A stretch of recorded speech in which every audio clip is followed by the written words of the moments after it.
Bonjour, bienvenue à la présentation des tendances 2024 telles que colligées par l'équipe de Éco-collaborateurs créatifs. Je me présente Isabelle, vice-présidente marketing stratégique et médias. Je vous présente Jamel, stratège analyste, et Thomas, directeur de création, qui ont participé à la vigie et à la recherche et à discuter de toutes ces tendances-là que nous allons vous présenter aujourd'hui. On va passer au travers de tendances sociétales, de tendances médias, tendances réseaux sociaux, les tendances de l'expérience numérique et finalement les tendances design pour la prochaine année. Notre premier constat quand on s'est réunis à l'agence, c'est que pour chaque tendance, il y avait une contre-tendance aussi forte. Donc, pour nous, c'est clair que l'année 2024 va être marquée par une complexité à naviguer, tant au niveau des agences qu'au niveau des marques, qu'au niveau même individuel, dans un mode aux antipodes, constamment en dualité et constamment en recherche d'équilibre. Les premières tendances que nous allons regarder sont les tendances sociétales et la première dualité va vous être présentée par Jamel. Oui. Une des tendances structurantes que nous avons constatées, c'est que c'est un désir d'individualité de plus en plus apparent qui s'oppose à un besoin de plus en plus fort d'appartenance. Ça veut dire quoi concrètement? Ça veut dire que les gens veulent de plus en plus appartenir à des communautés, mais sont de plus en plus seuls dans leurs expériences numériques. C'est ce qu'on appelle les atomisations des routines de groupe. Autrement dit, c'est que même dans des dynamiques de groupe, les technologies au jour d'aujourd'hui nous permettent d'atteindre les gens individuellement et vice-versa. C'est-à-dire même en atteignant les gens individuellement, on va pouvoir agréger les interactions avec eux pour atteindre de véritables communautés plus ou moins nichées. L'autre grosse tendance qu'on va voir apparaître, c'est l'hyper-personnalisation qui accompagne évidemment le besoin d'individualisation. On le voit beaucoup dans les tendances expérientielles sur les outils numériques. Pour faire très simple, le même téléphone, la même marque, la même opérateur de deux utilisateurs différents, si vous prenez leurs deux appareils, vous le comparez, vous allez voir ni les typos, ni les ambiances, ni les couleurs ne sont les mêmes. Et ça, c'est très, très important parce que de plus en plus, on parle d'inclusivité et de créer des technologies intelligentes qui s'adaptent réellement aux besoins de leurs utilisateurs. Ce qui nous amène justement à ce concept incroyable de l'accessibilité dont vous allez entendre de plus en plus parler, parce qu'il est en train de spreader toute la sphère, au-delà de la sphère numérique, au-delà de la sphère Internet, au-delà de la sphère marketing. On va voir de grandes enseignes là s'engager dans des grandes causes liées à l'accessibilité, comme Laus, qui investit des fonds conséquent dans la création d'habitations accessibles à des gens avec des besoins particuliers.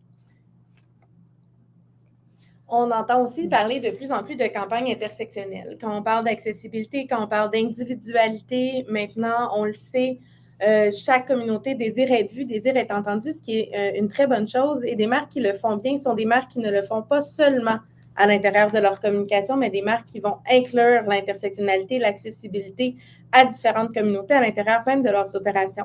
Il faut faire de plus en plus attention parce que les marques qui vont l'utiliser simplement pour bien paraître, en fait, vont être de plus en plus accusées de color washing et ça peut vraiment se retourner contre eux. Deux marques qui le font très bien, Sephora, qui le fait de plus en plus, mais aussi Fenty, l'entreprise de sous-vêtements de Rihanna, qui s'est lancée comme marque et comme mission d'offrir des sous-vêtements pour toutes les formes, mais surtout toutes les couleurs de peau. Une nouvelle segmentation est de plus en plus apparente aussi, c'est la passion, donc les marques passion. On le sait, on est dans un monde de plus en plus fracturé, on en a parlé, mais surtout, on vit les montées des fandoms de plus en plus grands. Il n'y a plus tant de plaisir coupable. Les gens sont très, très à l'aise maintenant avec les marques qu'ils aiment, les chanteurs qu'ils aiment, les émissions de télé. Donc, on va voir la montée des fandoms de plus en plus. Et la meilleure stratégie de croissance, c'est d'être en mesure de rentrer dans les obsessions du consommateur. Heinz l'a si bien fait cet automne. Donc, ils ont été capables de capturer les Swifties en proposant une nouvelle sauce, soit Ketchup and Maybe Ranch, après que Taylor Swift ait été vue en train de tremper ses doigts de poulet dans un mélange de sauces inconnues, mais qui avait été identifié comme définitivement du ketchup et peut-être de la sauce ranch, À l'intérieur d'un mois, ils avaient sorti une édition limitée qui s'est vendue en quelques minutes seulement. Le défi, quand on veut faire ça, c'est d'être capable de suivre les rythmes des caprices humains, trouver le nouveau fandom avant qu'une autre marque le fasse, mais surtout le faire de façon efficace et authentique. On peut aussi vouloir devenir nous-mêmes une marque passion. Donc, les marques passion ont des choses très en commun les unes avec les autres. Ils vont être très axés sur le design. Ils vont aussi avoir un certain côté élitiste qu'ils ne perdront pas, même en devenant masse. Et ils vont engager des gens qui sont aussi passionnés par leur marque que les consommateurs. Donc, leurs employés deviennent leurs premiers ambassadeurs. On en voit une à l'écran, Starbucks et les fameuses tasses de Noël qui ne sont plus là à la mi-décembre parce que tout le monde se précipite chez son Starbucks pour pouvoir les collectionner. Une autre marque qui est bien en train de devenir une marque passion, c'est Duolingo. Donc, une application pour apprendre différentes langues qui devient de plus en plus obsessionnelle chez les consommateurs qui ne veulent surtout pas couper leur entrain et perdre une journée d'apprentissage parce que sinon, le compteur retombe à zéro. Et à ce moment-là, on ressent une certaine vague de désappointement de l'application même et du petit avatar Duo qu'on voit à l'écran. La deuxième dualité, c'est vraiment un besoin grandissant d'humanité dans la communication versus, alors que on entend tout le temps parler que les communications corporatives ne sont pas assez authentiques qu'elles devraient l'être et que les marques ne communiquent pas de façon humaine assez importante. Donc, il y a une revendication d'une réelle touche humaine dans les propositions de marque. Mais versus à ça, on a l'éruption totalement disruptive de l'intelligence artificielle qui est en train de transformer tous les champs de l'industrie. Alors, ça se traduit concrètement comment?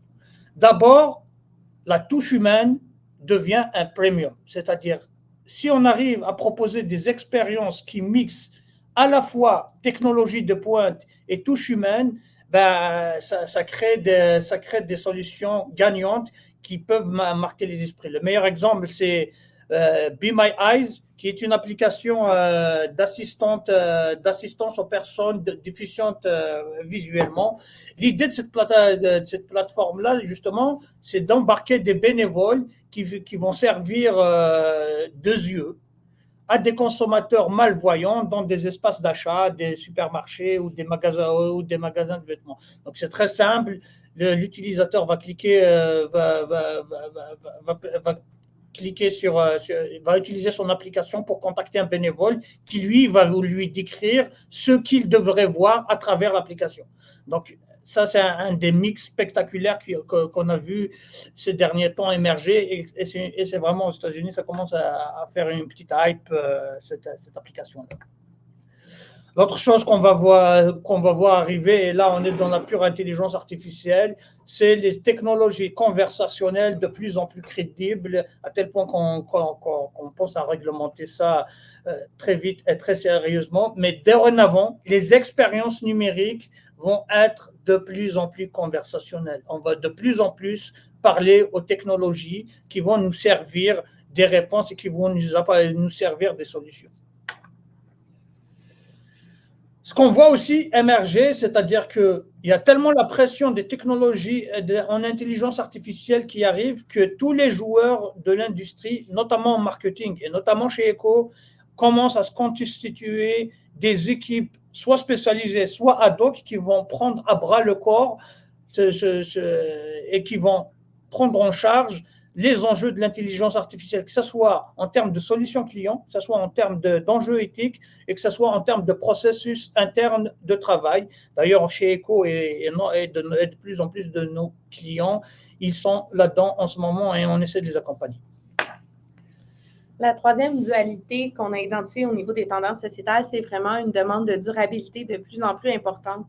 Les clients sont de plus en plus exigeants par rapport à leurs demandes face à l'environnement, face à l'implication sociétale des marques aussi, versus le besoin de survie tant des marques que des consommateurs, parce que tout ça vient évidemment avec un coût. Donc, comment on peut venir balancer le tout et surtout comment on peut le faire de façon complètement authentique. Et la première tendance, c'est vraiment les pratiques de travail durable. Donc, les consommateurs ne demandent plus seulement un produit durable, ils demandent une entreprise qui offre des pratiques durables. On le voit, la première pratique la plus mise en place reste le travail hybride, qui ne nécessite pas donc aux employés de prendre des modes de transport 5 jours semaine. Mais de plus en plus, on va voir l'émergence de terrasses vertes, de pratiques durables tant au niveau des opérations, des lumières qui vont se fermer plus, mais aussi et surtout dans la gestion des employés. Donc, d'avoir vraiment des pratiques qui mettent l'employé au centre, l'environnement au centre et le sociétal au centre. Les consommateurs recherchent de plus en plus aussi des marques qui vont les aider à consommer de façon plus responsable et authentique. Donc, non seulement elles demandent des marques d'être eux-mêmes plus responsables et plus authentiques, mais elles vont aussi mettre un peu sur le dos des marques de les aider dans cette responsabilité-là et de faciliter la consommation durable.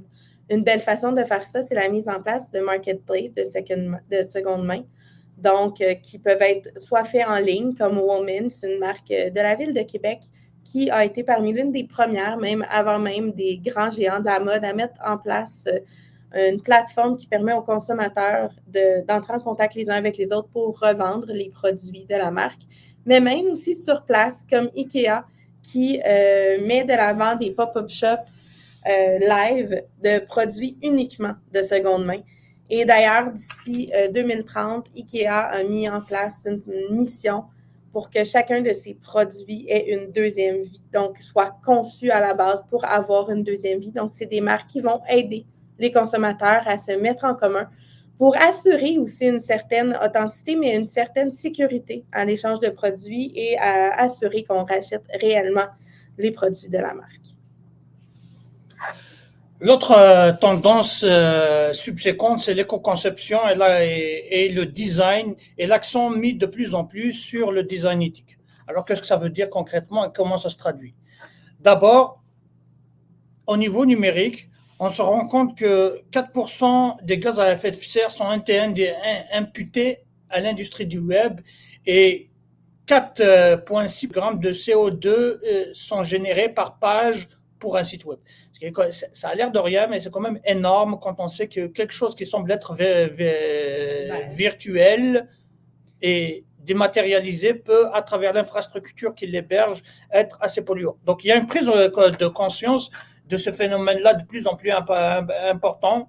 Donc, on va voir que les infrastructures, notamment sous la propulsion de Google, on voit que les infrastructures numériques qui sous-entendent l'Internet et qui sous-entendent de plus en plus toutes les technologies adoptent une nouvelle philosophie verte. On va voir des hébergeurs locaux et des serveurs qui roulent à des énergies vertes, une optimisation des codes sources pour qu'ils soient moins consommateurs en énergie et plus légers, donc moins consommateurs en énergie.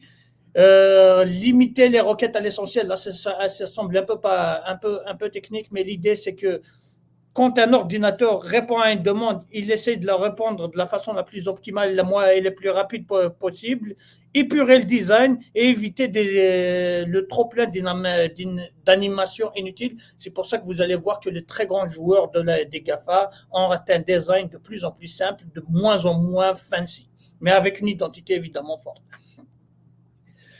Au niveau du design, concrètement, on va le voir si vous voyez sur la ligne supérieure, certaines grandes marques ont commencé à sacrifier même sur un petit peu la qualité esthétique de leur logo et de leur marque pour justement essayer de sauver un peu et donner surtout l'exemple symboliquement un peu et de faire un peu plus pour la planète. Là, on a par exemple Starbucks, cas frappant, qui a réduit de 36% l'utilisation de l'encre sur son logo. Vu les milliers de copes là qui produisent, millions de copes qui produisent par année, on vous laisse imaginer les économies faites en termes de durabilité. On voit aussi un packaging recyclable. La réglementation a évolué et on voit des cas de packaging durable, de plus en plus recyclable, de plus en plus éco-friendly. C'est ce qui conclut les tendances sociétales. On va maintenant passer aux tendances médias. Au niveau des tendances médias, il y a une principale dualité qui est la gratuité sponsorisée versus le contenu payé. On le sait, on le voit de plus en plus de plateformes de streaming vont venir offrir une version moins chère supportée par la publicité ou même une version gratuite supportée par la publicité. Pourquoi ils désirent de faire ça? Mais c'est qu'éventuellement, le portefeuille du consommateur reste le même ou même rétrécit alors qu'il y a une multiplication des plateformes.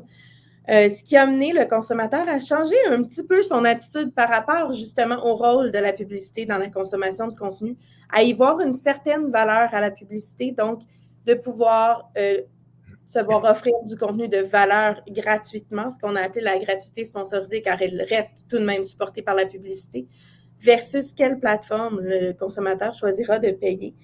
Tout ça, évidemment, tourne autour d'une très, très grande tendance qui est la puissance de la publicité vidéo. La vidéo va être, on le sait, évidemment, en télévision, en streaming, qu'il soit ou non supporté par la publicité, mais en affichage aussi, on va voir de plus en plus de possibilités. Des lois ont été changées dans certains marchés pour permettre à l'affichage d'être vivant. Et c'est une publicité qui permet non seulement de vivre, mais qui continue de dominer le paysage publicitaire. Selon Forbes, 65% des consommateurs ayant été mis face à une publicité vidéo visitent le site web de l'annonceur suite à cette publicité-là. Donc, non seulement c'est quelque chose qui vient créer un lien émotionnel, mais c'est aussi quelque chose qui fonctionne. Donc, il ne faut pas oublier et surtout, il faut comprendre maintenant comment réfléchir la publicité vidéo pour être sur un maximum de support. Il y a toujours, comme j'en parlais en introduction, l'évolution du streaming et de la télévision connectée. On voit de plus en plus une proportion de cord cutters. Il ne faut pas non plus être alarmiste. Au Québec, c'est entre 13 et 20% des consommateurs là, qui ne sont plus connectés au câble. Les chiffres diffèrent selon les sources qu'on consulte, mais ça reste qu'il y a quand même 80% des gens qui ont toujours accès à une publicité, à une télévision câblée traditionnelle. Par contre, ces gens-là, une grande proportion, ont aussi des services de streaming. Donc, on vient seulement multiplier les plateformes. Donc, en tant que personne, un planificateur média, il faut être en mesure de réfléchir à la vidéo et non plus en termes de plateforme, mais bien en termes d'efficacité. Il y a une diversification des formats aussi que cette multiplication de plateformes a amené.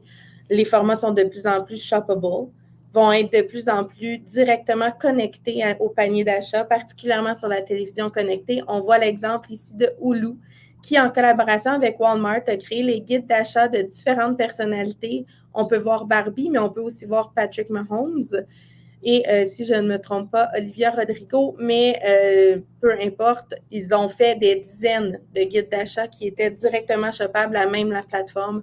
Donc, sans même sortir de Hulu, on pouvait acheter les produits recommandés par les différentes personnalités publiques sélectionnées par la marque.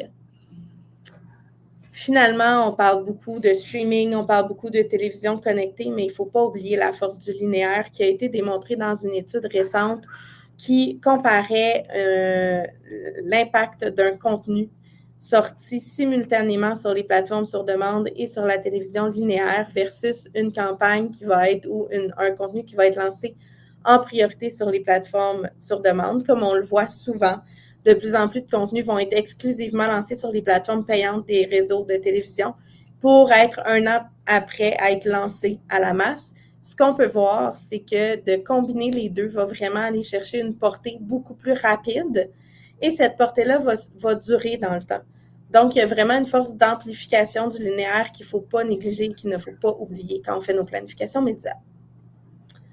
Et finalement, la dernière tendance, c'est la démocratisation de l'achat en programmatique avec l'apparition de plusieurs plateformes qui mettent directement en direct aux consommateurs l'achat de second and third party data. Donc, on est en mesure d'aller sélectionner des cibles très, très, très nichées directement avec la plateforme en white label et de façon assez simple. Il y a souvent aucun achat minimal nécessaire pour participer à ces plateformes-là et ça ne nécessite plus de DSP, donc de Data Supply Platform directement. On peut se connecter très, très facilement maintenant. Donc, la programmatique va nous permettre d'acheter de la bannière, de la vidéo, de l'affichage et même de la télévision connectée de façon de plus en plus simple. Et il faudra bien réfléchir à la plateforme, au format et aux cibles. Finalement, il y a aussi de nouvelles segmentations, options de ciblage. On parlait de la programmatique, mais c'est des segmentations qu'il va falloir réfléchir sur des formats et des médias beaucoup plus larges. On parle, oui, évidemment, de ciblage géographique qui est de plus en plus poussé, de plus en plus clair, de plus en plus niché, mais aussi d'achat contextuel. Donc, au lieu de suivre un utilisateur, on va se coller au contenu. On va être beaucoup plus pertinent en proposant notre produit à quelqu'un qui est justement dans une consommation de contenu qui est relié. On parle aussi de segmentation qui sont basées sur les habitudes d'achat, mais sur les habitudes aussi de circulation des consommateurs. On peut, entre autres, comme on le fait sur une campagne récente pour un de nos clients, cibler les gens qui sont allés dans une SAQ dans les 30 derniers jours. Donc, évidemment, à ce moment-là, on s'assure d'avoir quelqu'un qui est âgé de plus de 18 ans, mais aussi quelqu'un qui consomme fort probablement de l'alcool.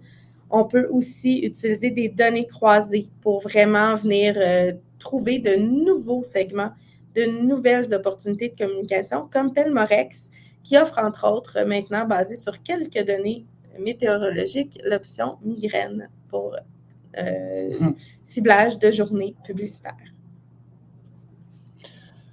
Oui, évidemment, un des éléments centraux un des volets centraux du marketing, c'est évidemment la place prépondérante des réseaux sociaux qui s'exprime à travers un certain nombre de dualités. La première, c'est l'authenticité, c'est-à-dire quelque chose qui a l'air spontané versus le formatage qui est nécessaire pour protéger les marques et et pour sécuriser la réputation des marques. Cette tendance de formatage et puis de spontanéité s'exprime de différentes manières. Et une des manières dans laquelle elle s'exprime, c'est les contenus evergreen. C'est-à-dire que c'est le mix parfait entre un produit professionnel réputé, qui est connu et qui a marqué les esprits, et qui vient à la fois chercher le côté spontané parce qu'il joue sur la nostalgie, il joue sur des sentiments très humains. L'avantage aussi des contenus evergreen, c'est qu'ils sont très faciles, ils sont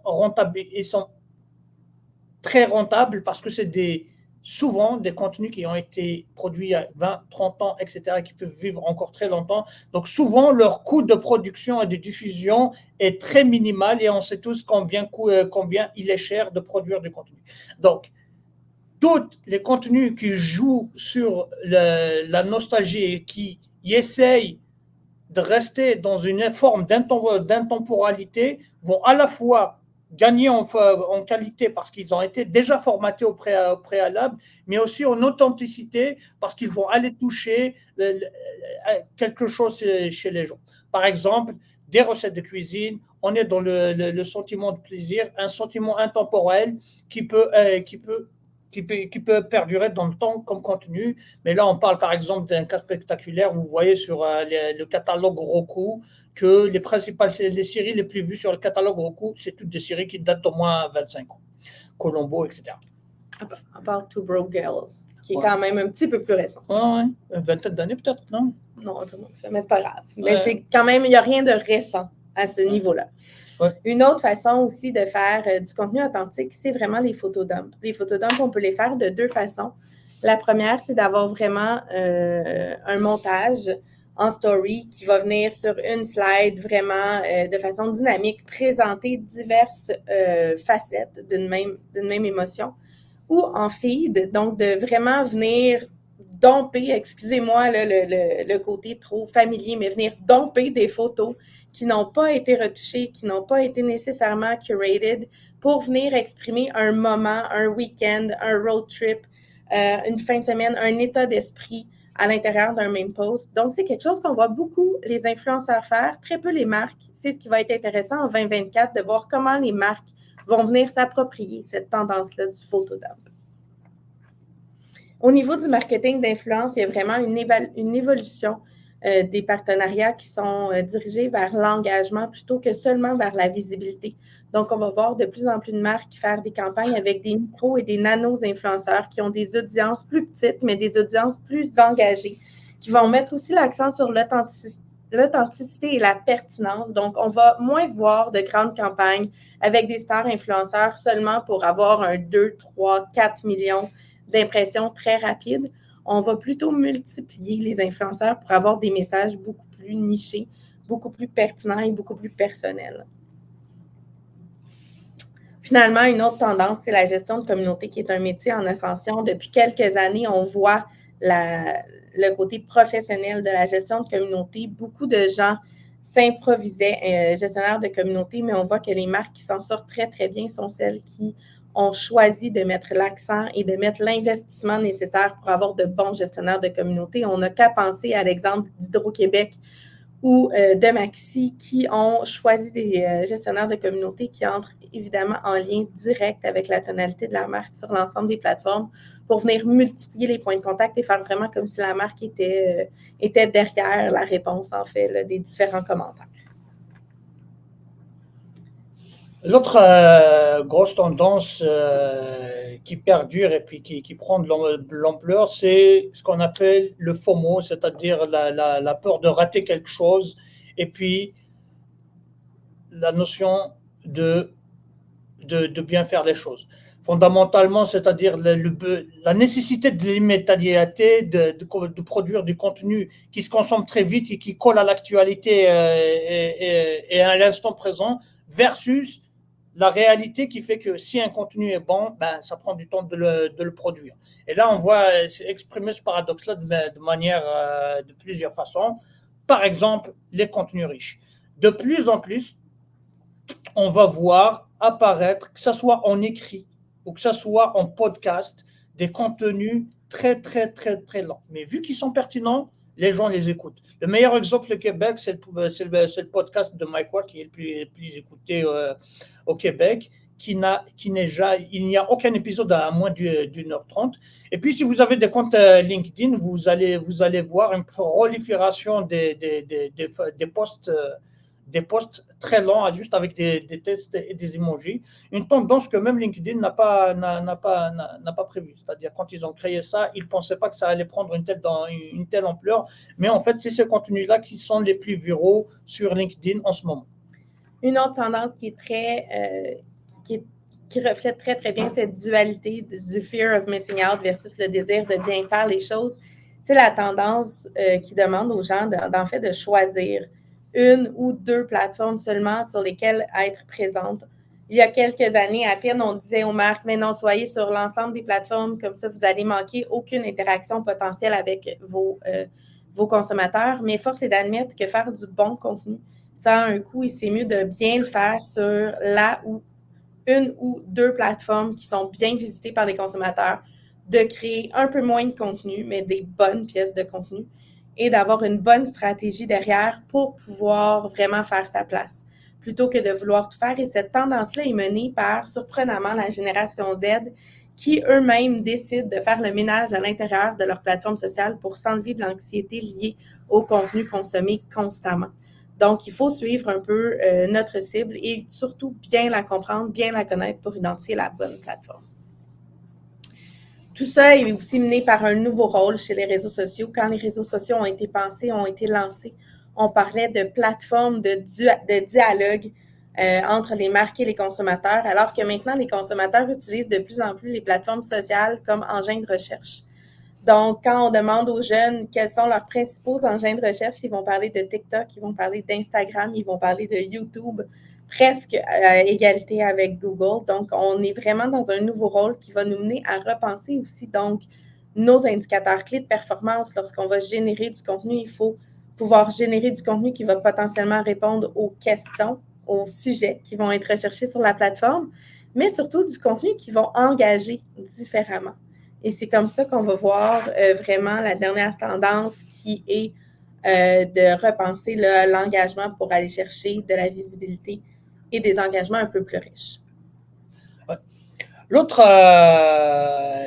une tendance lourde, c'est TikTok. Il faut surtout pas sous-estimer. Ça fait des années que ça dure, mais là, TikTok prend une ampleur incroyable dans le sens où toutes les tendances médias sociaux, ou quasiment toutes les tendances médias sociaux partent de TikTok. Si les Reels de Instagram existent, c'est parce que TikTok l'a lancé. Si les threads sur Twitter qui est devenu X existent, c'est parce que TikTok a lancé des threads. Il y a même des tendances de mode qui partent à partir de TikTok, sans oublier tous les défis qui étaient un peu l'apanage de Facebook à un moment donné, mais là, toutes les défis en toutes sortes que les marques se lancent, généralement, maintenant, ça part de TikTok. Ça devient un porteur de tendances vraiment fabuleux. Au niveau des expériences numériques, l'avant-dernier volet de notre recherche, on voit apparaître une dualité qu'on a un petit peu évoquée auparavant, mais de façon plus concrète, c'est qu'on va chercher de plus en plus l'efficacité et la sécurité des solutions numériques qu'on va proposer, et même au-delà, mais sans sacrifier la qualité de l'expérience et puis le côté ludique ou le côté convivial de l'expérience. Alors, ça se traduit comment en termes de tendance? De plus en plus, on va voir, pour des considérations de sécurité, de confidentialité des données, ce qu'on appelle les données de troisième partie, c'est-à-dire sur une solution numérique qu'il y ait plusieurs joueurs qui viennent prendre de la data pour l'exploiter à leur guise dans leur propre écosystème, ça va finir. Maintenant, on va voir de plus en plus arriver ce qu'on appelle la donnée de première partie, qui est en fait la donnée qui est produite par la marque elle-même. Alors, ça se produit de différentes façons. C'est par exemple des formulaires qu'il faut remplir. Et là, on est dans ce qu'on appelle de la zero party data, c'est-à-dire de la donnée donnée volontairement par les utilisateurs, mais aussi, on va voir de plus en plus de la first party data, c'est-à-dire de la data qui est colligée par les marques dans un écosystème fermé. Par exemple, la carte de points de métro va permettre d'analyser les comportements d'achat des clients de métro et de leur proposer des expériences différentes et des expériences sécurisées dans les magasins métro. Facebook, par exemple, travaille à développer un browser qui permet de consulter des sites web sans quitter l'application en elle-même. Pourquoi ils font ça? Ça leur permet d'analyser, de transformer de la donnée de troisième main en donnée de première main et d'exploiter cette donnée-là comme bon le sauve. D'ailleurs, dorénavant, chez Facebook, vous ne pouvez pas voir grand-chose si vous n'êtes pas logué à l'application. Mais c'est valable pour toutes les applications Meta, par exemple.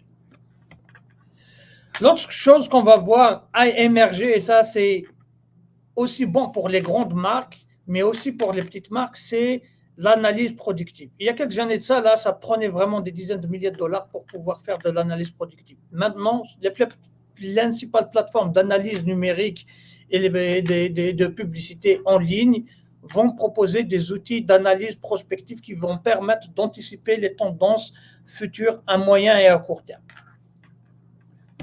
Autre tendance importante qu'on va voir, c'est la multimodalité. Ça veut dire quoi la multimodalité? Ça rejoint un petit peu le côté conversationnel dont on parlait tantôt. C'est que dorénavant, pour faire une recherche sur Internet, vous pouvez le faire soit avec une photo, soit en parlant à l'interface, un peu comme Alexa, mais aussi maintenant on peut parler à Google, au moteur de recherche Google, on peut parler à ChatGPT, mais aussi via le texte de façon un peu plus classique en tapant des mots-clés. Voici ce qui clôt la tendance numérique. On va laisser la parole à Thomas. Alors, une autre grande tendance, le mot qui est sur toutes les lèvres, bien sûr, c'est l'intelligence artificielle. Et on n'y échappe pas au niveau de la conception et de la création. Donc, l'intelligence artificielle, en fait, est là pour automatiser des tâches qui autrefois étaient très fastidieuses. Elle est là pour générer du contenu, générer des images. On n'est pas au premier balbutiement, mais on voit aussi qu'il y a des choses qu'on voudrait faire, par exemple, de dessine-moi un lion en vert de Murano avec les couleurs de l'arc-en-ciel. Donc, on peut laisser place à notre imagination. Donc, la créativité se sert de l'intelligence artificielle, bien sûr, pour l'aider. Il y a encore certains balbutiements, c'est-à-dire les résolutions, comment on peut exploiter tout ça. Parce qu'il y a une dualité à travers tout ça, parce qu'on sait que l'intelligence artificielle, c'est l'agglomération des connaissances humaines. Donc, je vais vous donner un cas même en médecine, des cas qui étaient très difficiles à trouver, qu'aucun spécialiste ne peut trouver. Bien, l'intelligence artificielle a su agglomérer toutes ces connaissances-là et en ressortir le meilleur. Donc, reste que derrière tout ça, cet exemple-là pour vous amener que derrière l'intelligence artificielle, la propriété intellectuelle reste toujours à l'humain. C'est un outil, mais c'est géré par l'humain. Donc, c'est important de ne pas se laver les mains de ça, de dire, bah, c'est pas moi qui ai généré ça, cette création-là.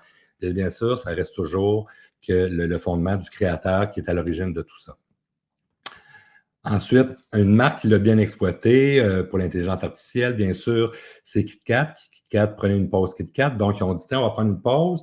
Et on va demander à l'intelligence artificielle de nous générer une annonce, que ça donne ce que ça donne. Donc, encore, des fois, on rit un peu de l'intelligence artificielle. Je ne sais pas si vous remarquez, mais notre main à droite a 6 doigts. Et bon, c'est une main d'enfant, la tablette de chocolat est très petite, tout ça. Donc, c'est des choses qu'on peut même raffiner par la suite.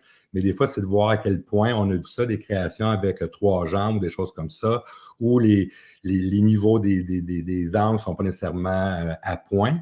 Donc, on est encore en train pratiquement de l'exploiter, cette intelligence artificielle-là, et surtout de l'apprivoiser. Une bonne marque qui l'a exploité, bien sûr, c'est Heinz, qui ont demandé à l'intelligence artificielle, OK, génère-moi des bouteilles de ketchup sous différents styles, que ce soit impressionniste, moderne ou quoi que ce soit. Et à leur bénéfice, si on veut, ils ont démontré qu'on dénote toujours une attribution à la marque Heinz, que ce soit par la bouteille ou l'étiquette. Donc, ça démontrait que Heinz, finalement, avait le monopole au niveau du ketchup, même par l'intelligence artificielle, donc dans l'inconscient commun et collectif de tout le monde. Donc, c'est une belle façon de promouvoir sa marque. Autant dans l'art, maintenant, on va avoir de l'art généré par l'intelligence artificielle. Tout à l'heure, on a vu au tout début avec Isabelle et Jamel, le côté aussi authentique et humain. Donc, comment ferons-nous la part des choses versus une œuvre originale ou une œuvre qui est générée par l'intelligence artificielle? Par contre, ça ouvre des portes à plusieurs niveaux de dire des choses qu'on n'imaginait pas. Donc, ça peut servir de base aussi pour aller plus loin dans un projet ou quoi que ce soit. Donc, ça devient un outil qui va devenir de plus en plus performant. Une autre tendance, mais qui amène cette dualité-là, c'est la simplicité versus l'extraordinaire. On pense à l'intelligence artificielle, dans le design ou partout, qui va nous amener ce côté très extraordinaire, très différent, mais reste que dans le design, tout ça, il y a quand même une pensée, une tendance qui domine quand même beaucoup. Je ne sais pas si je peux changer c'est l'art numérique et le design 3D. Donc, encore une fois, on le voit que on dénote tout de suite que ce n'est pas des vrais objets nécessairement, ou c'est des choses qui sont modulées par le côté intelligence artificielle ou le côté digital, si on veut. Comment faire la part des choses, mais reste qu'il s'en vient de plus en plus que tout le monde va avoir un imprimante pratiquement 3D à la maison, où on mélange aussi le 2D et le 3D à travers des vidéos. Une autre grande tendance qu'on a vu même l'an dernier au IDEA, c'est le flat design et le bold minimalisme, c'est-à-dire des choses très, très simples, les typographies, comme vous voyez, qui sont pratiquement des Helvetica, d'un caractère bâton. C'était la typo l'an dernier. On a vu à croire que tout le monde prenait la même typographie. Mais c'est cette recherche de simplicité, de dire les vraies choses, big and bold, sans flafla. On regarde l'image de droite, un fauteuil, une table, un logo. C'est ça du minimalisme.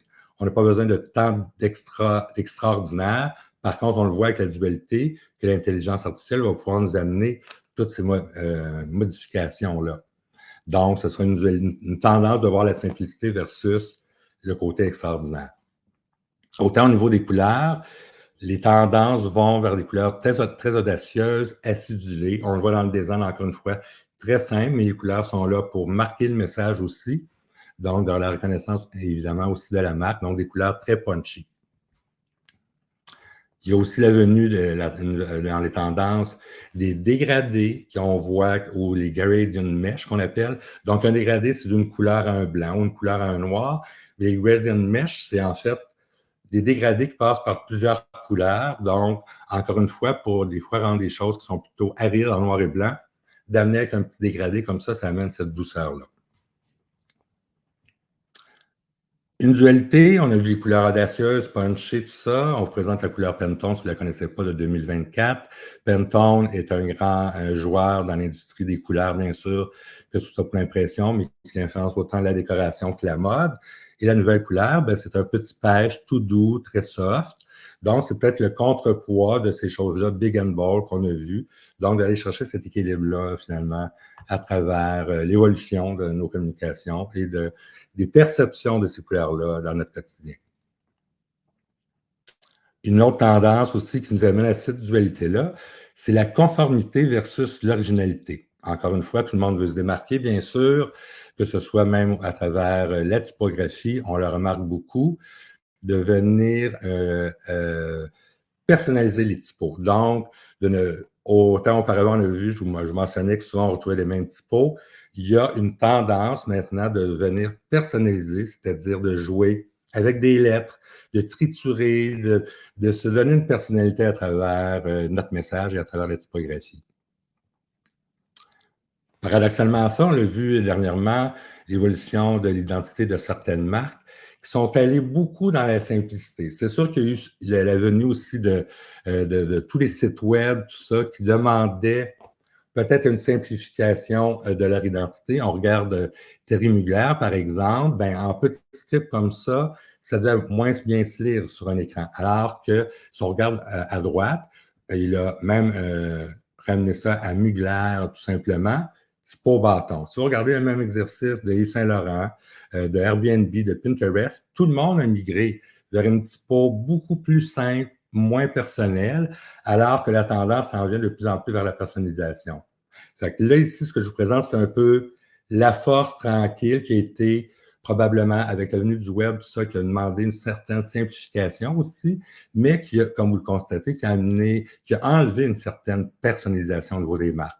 Fait qu'autant l'identité peut devenir plus intemporelle, alors c'est le message qui va prendre toute la place et la personnalité va se transcender, bien sûr, à travers le message, mais les marques tendent de plus en plus à avoir une identité de plus en plus simple, si on veut.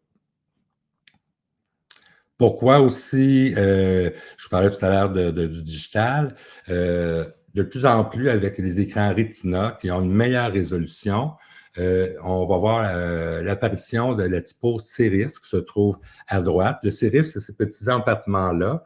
On revient à la source. Autrefois, les premières typographies, les fonds qu'on mettait et nos livres qu'on lisait étaient tous faits avec des sérifs. Pourquoi? Parce que les sérifs, les petites césures, aident l'œil à relier une lettre par rapport à l'autre. Ce qu'on n'avait pas sur le web, parce que la résolution était tellement plus sommaire, je vous dirais que ces petits sérifs-là disparaissaient. Donc, Google, n'importe qui, vous regardez sur le web, c'est toujours une typo sans sérif. Mais maintenant, avec la venue du Retina de meilleure qualité, vous allez voir apparaître de plus en plus de sérifs dans les textes courants et dans les différents sites aussi, les moteurs de recherche. Il y a bien sûr, tout à l'heure, on parlait, oui, on va être éco-friendly, de moins en moins de vidéos, tout ça. Par contre, des tendances, c'est les vidéos. Donc, il y a beaucoup de dualité à travers tout ça. L'idée, c'est qu'on peut faire des animations qui sont moins énergivores, si on veut, mais c'est sûr que l'animation performe de plus en plus. Vous êtes sur un site web, vous avez une bannière statique, vous avez une bannière que quelqu'un agite de la main, c'est sûr que vous allez regarder la vidéo, vous allez être attiré par le mouvement, par ce qui se passe là. Donc, de démontrer par les animations simples, quelquefois, vont juste amener le degré d'attention nécessaire. Et c'est sûr qu'il faut faire attention de ne pas mettre des vidéos qui ne se peuvent plus dans une simple bannière, donc de bien gérer l'information et de gérer le consommateur à travers les pièces de communication qu'on va bien lui proposer. Alors ça termine un peu les grandes tendances au niveau du design sur le web et autant dans l'imprimé aussi. Donc, on vous remercie de votre attention à travers cette longue présentation. On espère que ce que vous avez retenu, en fait, c'est que cette année, pour chaque tendance, il y a une contre-tendance. Donc, il faut savoir faire la part des choses, faire les bons choix pour nos marques et surtout utiliser les tendances comme point de réflexion, comme quelque chose pour nous inspirer, pour lancer la discussion, pour lancer la réflexion sur nos marques, sur ce qui est le plus porteur pour nos cibles, sur ce qui va être le plus porteur aussi pour notre marque. Parce qu'une tendance, finalement, c'est seulement là pour nous inspirer et ce n'est pas simplement la fin là, de toute décision pour la prochaine année. Si vous avez été inspiré par une de ces tendances ou que vous avez une question par rapport à une de ces tendances-là, on va vous inviter à entrer en communication avec votre directeur de compte chez ECO, qui saura vous diriger vers la bonne personne et qui saura aussi entrer et démarrer la discussion avec vous là, autour des différents sujets qui ont été couverts dans cette présentation-là. Donc, on vous remercie encore et on vous souhaite une très belle année 2024.